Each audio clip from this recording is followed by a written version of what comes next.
Hello my dear friends and জনগণ, আসসালামু আলাইকুম। আমরা আজকে জীবন আলোর পক্ষ থেকে কোম্পানীগঞ্জ উপজেলা চরালাহি গ্রামের সার্বিক পরিস্থিতি পর্যবেক্ষণে বের হয়েছি।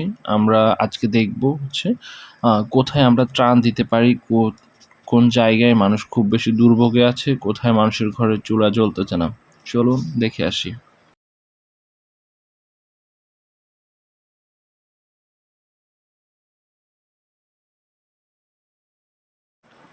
আপনারা দেখতেই পাচ্ছেন মানুষের জনজীবন কি পরিমাণ বিপন্ন হচ্ছে। মানুষের ঘর বাড়ি আসবাবপত্র, ইভেন কি হচ্ছে যে মানুষের যে চলাচলের রাস্তায় সবই প্রায় পানিতে তলিয়ে গিয়েছে। আমরা ইনশাল্লাহ আরও দক্ষিণে যাওয়ার চেষ্টা করব, একদম ঠিক নদীর কাছে বা বেড়িবাঁধের কাছেই আমরা গিয়ে দেখব তাদের পারিপার্শ্বিক কী অবস্থায় আছে। তবে খুবই দুঃখের বিষয় যে মানুষের শত কোটি টাকার ফসল নষ্ট হয়ে গিয়েছে, মানুষের যে খামারিদের খামার আছে সেই খামারগুলো নষ্ট হয়ে গেছে, মানুষের প্রজেক্টের মাছ চলে গিয়েছে, শত কোটি টাকার মাছ, অনেক বড় বড় প্রজেক্ট সেগুলো বিপন্ন হয়েছে। মানুষের ঘরে দুর্ভোগ তৈরি হয়েছে, মানুষের ঘরে চুলা জ্বলতেছে না। সত্যি খুব কষ্ট লাগলো। তবে আল্লাহর কাছে দোয়া করব যেন এই বিপদ থেকে আমাদেরকে রহমত বা রহম দান করে। জীবন আলোর সম্মানিত সাধারণ সম্পাদক আশরাফুল ইসলাম রাফি এবং জীবন আলোর সম্মানিত সহসভাপতি রায়হান শরীফ রিয়াজ এবং আমি রবিউল ইসলাম রাকিব, আমরা যখন চরালাহি গ্রামের মানুষের সাথে কথা বলি তখন ওনারা আমাদেরকে জানান যে ওনাদের বাড়িতে মিনিমাম কোমর পরিমাণ পানি তৈরি হয়েছে, যে কারণে ওনারা বাড়িতে থাকতে পারতেছে না। ওনাদের হাঁস মোরগ গরু ইত্যাদি অনেক কষ্ট করতেছে এবং ওনারা উঁচু জায়গায় গিয়ে অবস্থান করতেছে।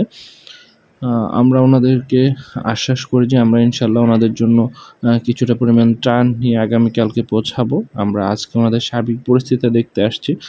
আমরা জীবন আলো সবসময় মানুষের পাশে থাকার চেষ্টা করব এবং আমরা আপনাদেরকে দেখানোর চেষ্টা করব সরজমিনে মানুষের বাড়ির কী অবস্থা এবং তারা কতটা দুর্ভোগে জীবনযাপন করতেছে। আপনারা দেখতেই পাচ্ছেন মানুষের সার্বিক পরিস্থিতি কেমন কাটতেছে।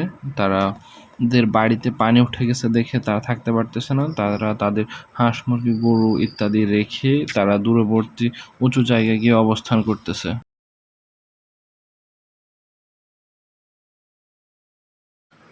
আমরা যখন কাকার সাথে কথা বলি, কাকা আমাদেরকে জানায় এটা ওনারই নিজের বাড়ি। উনি দিন আনে দিন খায় এমন একটা অবস্থাতে আছে। তবে উনি আজকে প্রায় ৫-৭ দিন বা তারও বেশি উনি এই বাড়িতে থাকতে পারতেছে না। কারণ আপনারা দেখতেই পাচ্ছেন অলরেডি হাঁটুর উপরে পানি উঠে গেছে। ওনার বাড়িতে চুলা জ্বালানোর মতো কোনো অবস্থাতে নেই। উনি জানাচ্ছে ভিতরে পানি ঢুকে গেছে, কিছুটা কমতেছে আবার বাড়তেছে। এই অবস্থায় ওনারা যে এখন দূরবর্তী একটা উঁচু জায়গায় অবস্থান করতেছে। আমরা দেখাবো ওনার সার্বিক পরিস্থিতি। আপনারা দেখতেই পাচ্ছেন ওনার বাড়িঘরের কী অবস্থা।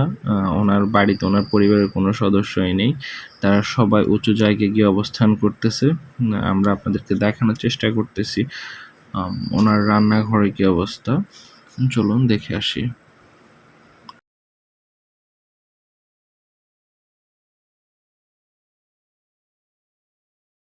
আপনারা দেখতেই পেলেন এই কাকা কতটা কষ্টে আছে।